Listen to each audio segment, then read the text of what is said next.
سورۃ الانشراح، بسم اللہ الرحمن الرحیم۔ الم نشرح لک صدرک ووضعنا عنک وزرک الذی انقض ظہرک ورفعنا لک ذکرک۔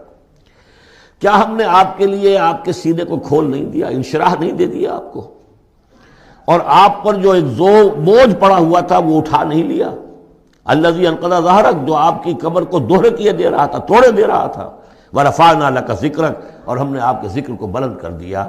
فإن مع العسر یسرا ان مع العسر یسرا، تو یقیناً مشکل کے ساتھ ہی آسانی ہے، یقیناً مشکل کے ساتھ ہی آسانی ہے۔ فإذا فرغت فانصب وإلى ربك فارغب، تو جب آپ فارغ ہو جائیں تو پھر یہ کہ خوب کمر کس لیجئے، محنت کیجئے اور اپنے رب کی طرف راغب ہو جائیے۔ یہ مشکلات القرآن میں سے ہے۔ عام طور پر سمجھتے ہیں لوگ کہ جو مشقتیں تھیں دعوت و تبلیغ میں، اور جو آپ کے اوپر جو لوگ فکرے چست کر رہے تھے اس کی وجہ سے آپ کو یہ رنج ہو رہا تھا، تو یہاں اصل میں یہ بات نہیں ہے، وہ بھی ہے اپنی جگہ پر۔ حقیقت میں بات کون سی ہے؟ اور کیونکہ یہ بھی معلوم ہے کہ یہ بالکل ابتدائی زمانے کی صورتیں ہیں، لہذا اس دور میں تو ابھی اس طریقے کا جو ہے کوئی بہت زیادہ پرسیکیوشن بھی نہیں تھی، بہت زیادہ مخالفت بھی نہیں تھی، اس سے کہیں زیادہ بڑے مراحل سے آپ کو گزرنا پڑا ہے۔ 3 سال کی جو بھی شیب بنی ہاشم کی قید ہے وہ بعد کی بات ہے، جو یوم طائف آ رہا ہے وہ اس کے بہت بعد کی بات ہے، یوم اور بہت بعد میں آ رہا ہے۔ یہ اصل میں کیا ہے، جس شخص کو اللہ تعالیٰ نبوت دیتا ہے اس کی سب سے زیادہ جو خواہش ہوتی ہے وہ اللہ کے ساتھ لو لگا کر بیٹھا رہے، اور رسالت کا فریضہ ایسا ہے کہ جاؤ خلق خدا کو ہدایت کا راستہ دکھاؤ۔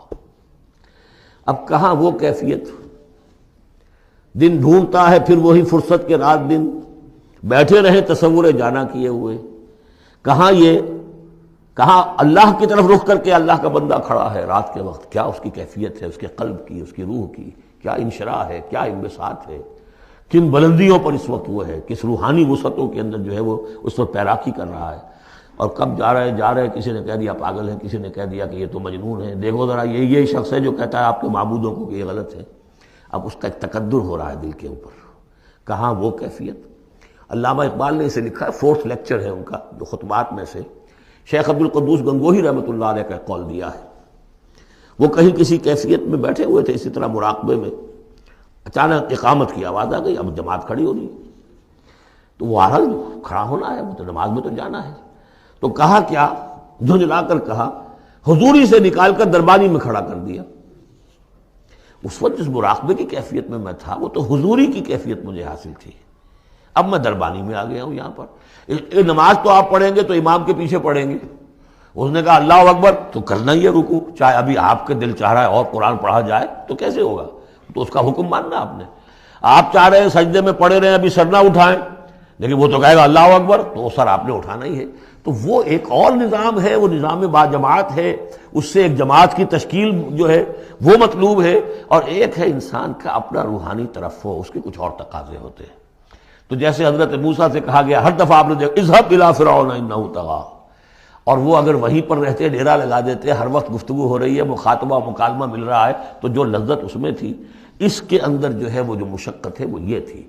رفتہ رفتہ پھر آپ کا مزاج اس کا خوگر ہوا ہے، اور پھر یہ کہ جب اللہ تعالیٰ نے اس میں بہت سے لوگوں کو بھی شامل کر دیا، پھر وہ جو تسکین پیدا ہوئی کہ ایک شخص وہ ہوتا ہے جو اکیلا، اس کو مولانا روم نے بڑی خوبصورتی سے بارش کا ایک بتایا ہے مثال، کہ بارش میں ایک مرحلہ ہوتا ہے کہ سمندر سے بخارات اوپر جا رہے ہیں، نہایت صاف شفاف، اس میں تو کوئی قدورت نہیں ہوتی، وہ تو ڈسٹل واٹر جا رہا ہے، وہ اوپر گیا، پھر وہ گیا، اس نے بارش کی شکل اختیار کی، جب بارش کو بن کر وہ گرا ہے تو اس نے اب فضا کو بھی دھو دیا، تو فضا کی قدورت اپنے اندر لی نا، فضا کو صاف کر کے وہ آیا نیچے، زمین کا بھی گند صاف کرتا ہے، صاف کر کے اور وہ گند لے کے دریا میں شامل ہوا، اور پھر گیا اور سمندر میں جا کر گند اس نے وہاں چھوڑا، پھر وہ پاک ہو کر صاف ہو کر بڑی ہی یعنی لطیف شکل میں پھر یہ ہو رہی ہے، یہ ہے ایک سیر الی اللہ،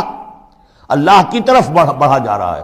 رات کو اللہ کا بندہ کھڑا ہے اور اللہ سے مناجات ہو رہی ہے، یہ وہ ہے بخارات کا اوپر اٹھنا، نہایت پاکیزہ لطیف کیفیت۔ اور جب آپ آئے ہیں تو بارش کے مانند ہیں، اب آپ دھو رہے ہیں، تو جو دھو رہے ہیں اس سے خود اپنے آپ کو بھی تقدر ہوتا ہے، کسی نے کچھ کہہ دیا، کسی نے کچھ کہہ دیا، کسی نے کچھ کہہ دیا، کسی نے فکرہ چست کر دیا.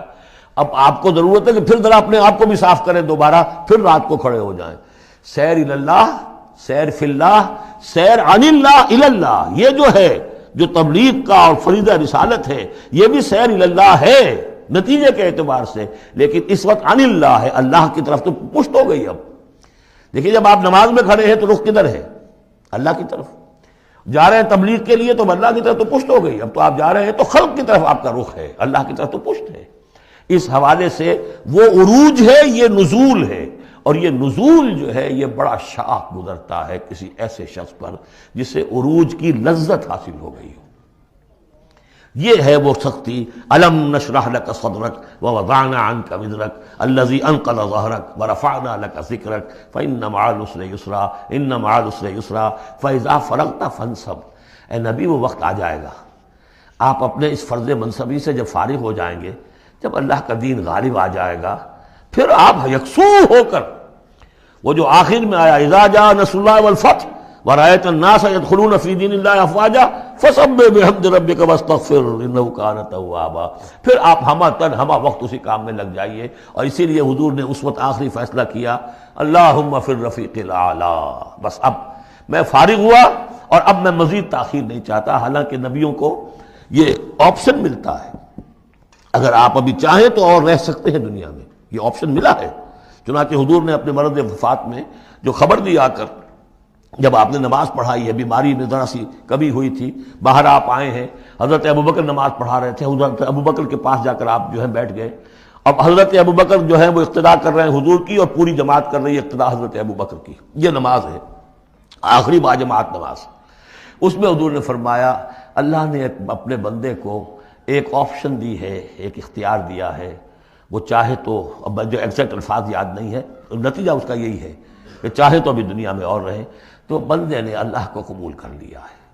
حضرت ابوبکر رو پڑے اور لوگ حیران ہوئے، رو کیوں رہی ہے، یہ تو کوئی بات ایسی ہے نہیں. ان کے سمجھ میں آ گیا تھا کہ آپ نے اپنے انتقال کی خبر کر ہمیں دے دی.